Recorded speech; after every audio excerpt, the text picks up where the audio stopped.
गर्मी का मौसम, ना कोई पंखा ना कूलर ना एसी। पिछड़ा हुआ गांव जिसे शहर में 4 लोग भी नहीं जानते। सड़क इतनी कच्ची कि 4 कदम चलना भी मुश्किल हो। परिवार की हालत कुछ ऐसी कि खुदकुशी करने का मन करे। कमाने वाला एक पिता और उस छोटी सी कमाई पर पलने वाली 3 औलादें और माँ। रात ढल रही थी, पूरा गाँव एकदम गर्मी से परेशान। इस करवट से उस करवट बस करवटें बदल कर अपनी नींद पूरी कर रहा था। लाइट तो छोड़ो, एक मोमबत्ती का होना भी मुश्किल था। लेकिन तभी उसी गाँव के एक झोपड़े के मकान में एक छोटी सी लालटेन जल रही थी, जिससे कुछ 3 मीटर दूर एक जवान लड़का पसीने से भीगा हुआ अपनी किताबों को रटे जा रहा था। वो पसीने से पूरा भीग चुका था, ऐसा लग रहा था उसने पसीने से नहा लिया हो। लेकिन फिर भी उसको देखकर जरा सा भी ऐसा नहीं लग रहा था कि उसको गर्मी लग रही है या अंधेरा और पसीना उसे परेशान कर रहा है। वो बस पढ़ते जा रहा था। वो किताबों में कुछ इस कदर खोया था कि उसे बस पढ़ना ही समझ आ रहा था। उसे आग के गोले, ऐसी गर्मी और पसीने से कोई फर्क नहीं पड़ रहा था। रात के 12 बजे, फिर 1, फिर 2 और अब 3 बज चुके थे। ना जाने वो लड़का कब से पढ़ने बैठा था, लेकिन अब तक पढ़ रहा था। लेकिन तभी अचानक पूरे कमरे में अंधेरा छा जाता है। एकदम से गुफ अंधेरा पूरे कमरे को अपनी चपेट में ले लेता है। दरअसल ललटेन अब बुझ चुकी थी। उस लड़के के मन ही मन में क्या चल रहा होगा उस वक्त, क्या आप बता सकते हो? उस वक्त उस लड़के के जुबान से जो बात निकली ना, कसम से मजा आ जाएगा। वो लड़का बोला, उफ यार, काश थोड़ा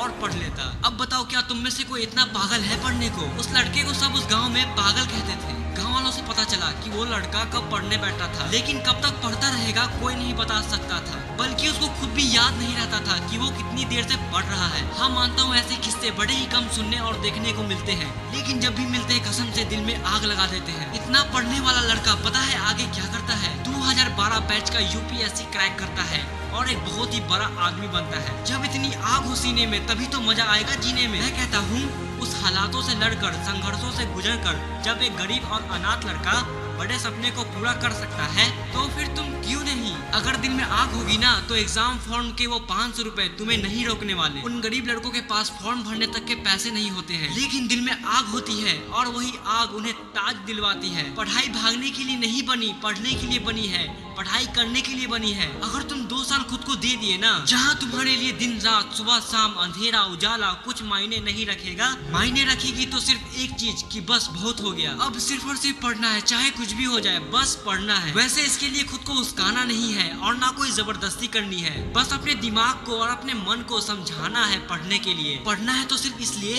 क्योंकि यह मेरा हक है, मेरा गर्व है। कल मेरा हथियार बनेगा और इसी में मेरा कल चमकेगा। अगर दिमाग में 4 पैसे का ज्ञान नहीं होगा ना, तो अपने खुद के बच्चे भी इज्जत नहीं करेंगे। अगर आज पढ़ा नहीं तो कल खेत खलियान सब बिक जाएगा और भूखे पेट जिंदगी काटना बहुत मुश्किल है। बार बार कह रहा हूँ, सब छोड़ दो, सब बातों को भूल जाओ। दिलो दिमाग में बस एक बात साफ रखो, अब मजाक करना है पढ़ते वक्त। इतना पढ़ना है कि साला लोग को लगने लगे कि कहीं पागल तो नहीं हो गया ये। तुम्हें ये तो मालूम ही होगा कि यही पागलपन वाली मेहनत ने लाखों घर बसाए हैं, लाखों जिंदगियां बनाई हैं, लाखों लोगों की किस्मत चमकाई है। अगर उस बुलंदी पर पहुंचना ही सिर्फ एकमात्र मकसद होगा, तो कसम से वो तुम्हें झक मार कर मिलेगा। लेकिन उन सबसे पहले, उस उजाले के कल से पहले आज तुम्हें पढ़ना होगा। इतना पढ़ना होगा, इतना पढ़ना होगा कि किताबें तुमसे थक जाए, लेकिन तुम्हारा हौसला ना थके। मजा आने लगेगा यार। बस 2 से 5 दिन भी दिमाग लगाकर कुछ पढ़ लिया ना, तो फिर दुखी आत्मा या भटकती आत्मा नहीं रहोगे, बल्कि बवाल आदमी बनकर निकलोगे।